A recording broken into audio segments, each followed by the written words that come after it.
പ്രമുഖ വാസ്തുശില്പിയായിരുന്ന സ്റ്റാൻഫോർഡ് വൈറ്റിനെ കൊല ചെയ്ത സംഭവം ന്യൂയോർക്ക് നഗരത്തെ പിടിച്ചുകൊല്ലുക തന്നെ ചെയ്തു. ഇവ്ലിൻ ഥ എന്ന സുന്ദരിയായ പാട്ടുകാരിയുമായി സ്റ്റാൻഫോർഡ് വൈറ്റിന് തോന്നിയ ആകർഷണമാണ് ഈ ദുരന്തത്തിലേക്ക് അദ്ദേഹത്തെ നയിച്ചത്. സ്റ്റാൻഫോർഡ് വൈറ്റ് തന്റെ കഴിവുകൾ കൊണ്ട് ജനശ്രദ്ധ പിടിച്ചെടുത്ത വ്യക്തിയായിരുന്നു. സ്വന്തം കഴിവുകൊണ്ട് 20-ാം നൂറ്റാണ്ടിലെ ന്യൂയോർക്കിന് ഒരു പുതിയ മുഖച്ഛായ തന്നെ നൽകുവാൻ ഇദ്ദേഹത്തിന് കഴിഞ്ഞു.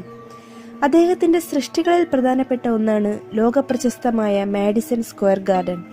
ഇതേ സ്ഥലം തന്നെ പിൽക്കാലത്ത് അദ്ദേഹത്തിന്റെ ദാരുണമായ അന്ത്യത്തിനും സാക്ഷ്യം വഹിച്ചു എന്നത് വിചിത്രമായി തോന്നിയേക്കാം.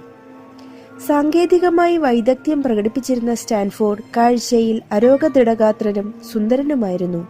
ഒപ്പം ഒരു സ്ത്രീലമ്പടനും. സുഹൃത്തുക്കളുമായുള്ള സംഗമവേളകളിലും പാർട്ടികളിലും തന്റെ ഈ കഴിവുകൾ അഭിമാനത്തോടെ തന്നെ അദ്ദേഹം പ്രദർശിപ്പിച്ചിരുന്നു. അതേസമയം സ്ത്രീകളോട് ആകർഷകത്വവും പ്രകടിപ്പിച്ചിരുന്നു.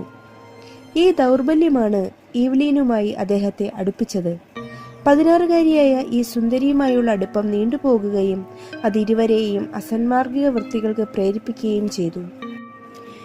ഇവരുടെ ഇടയിലേക്കാണ് ഹെൻറി കെൻഡൽ ഥ എന്ന സമ്പന്നൻ കടന്നുവന്നത്. സുഖിയനെന്നോ മടിയനെന്നോ ഒക്കെ വിശേഷിപ്പിക്കാവുന്ന ഹെൻറി